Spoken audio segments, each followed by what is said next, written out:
কোরআনুল কারীম আমরা গ্রহণ না করার কারণে আমাদের অন্তরগুলো সব রুগ্ন হয়ে গেছে, রোগে পরিণত হয়ে গেছে, হৃদয়ের কলবগুলো নষ্ট হয়ে গেছে, পচে গেছে। এটার কোনো দাম নাই, এটার কোনো মান নাই। গান বাজনা বায়োস্কোপ অন্যায় অত্যাচার অবিচার করতে করতে পুরো হৃদয়টাকে আমরা জ্বালিয়ে দিয়েছি। এই জন্য কোরআনের বরকত আমরা এখানে পাই না।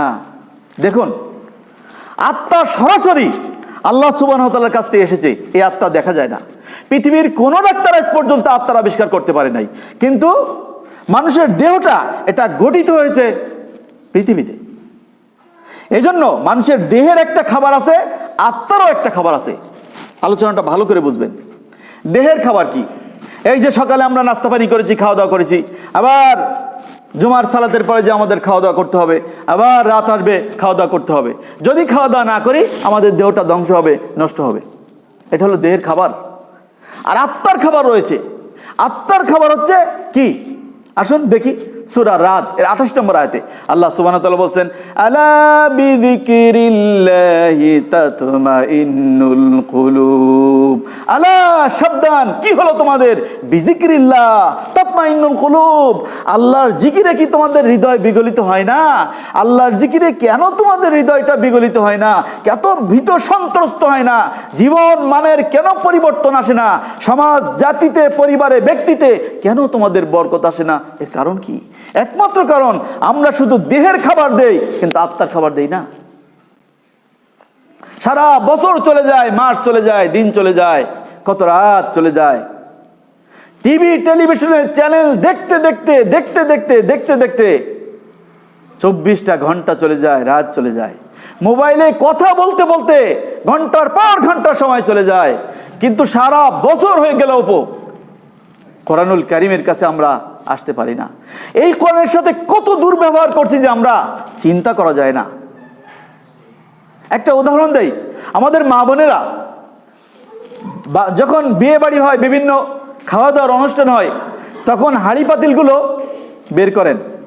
এরপরে খাওয়া দাওয়ার অনুষ্ঠান শেষ হয়ে গেলে সুন্দর করে আগের মতো হাঁড়ি পাতিলগুলো আবার ধুয়ে একের তাকের উপরে, সানসেটের উপরে সুন্দর করে গুছিয়ে রেখে দেন। কেন গুছিয়ে রেখে দেন? আবার নতুন করে যখন বিয়ে শাদী বা ফাংশন আসবে, খাওয়া দাওয়ার অনুষ্ঠান হবে, তখন আবার ওইটা নামায় ব্যবহার করবে।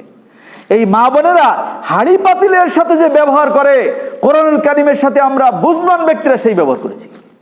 যখন রমজান চলে যায়, কোরআনুল কারীমটা আমরা সুন্দর করে মুছে গ্লাফ দিয়ে জড়িয়ে আমরা তাকের উপর, আলমারির উপর রেখে দেই। আবার রমজান মাস আসবে সেই রমজানের জন্য। এই যে ধোঁকা এবং প্রতারণার মধ্যে আমরা পড়ে গেছি, এই জন্য লাইফ স্টাইল আমাদের চেঞ্জ হচ্ছে না। সম্মানিত সুধী, বলছিলাম যে আত্মার যে খাবার, এই আত্মার খাবার আমরা দিচ্ছি না। আত্মাগুলো আমাদের আসলে রোগাগ্রস্ত হয়ে গেছে। সূরা বানী ইসরাইলের 82 নম্বর আয়াতে আল্লাহ সুবহানাহু ওয়া তাআলা বলছেন, ওয়ানুনাজ্জিলু মিনাল কুরআনি মা হুয়া শিফাউ ওয়া রাহমা। আমি আল্লাহ সুবহানাহু ওয়া তাআলা কোরআনুল কারীম নাজিল করেছি, যেটা রয়েছে তোমাদের জন্য শিফা, রোগের প্রতিষেধক, যেটা হচ্ছে ট্রিটমেন্ট, যেটা হচ্ছে চিকিৎসা, ওয়া রাহমা, এবং আল্লাহর পক্ষ থেকে রহমত, দয়া, শান্তি।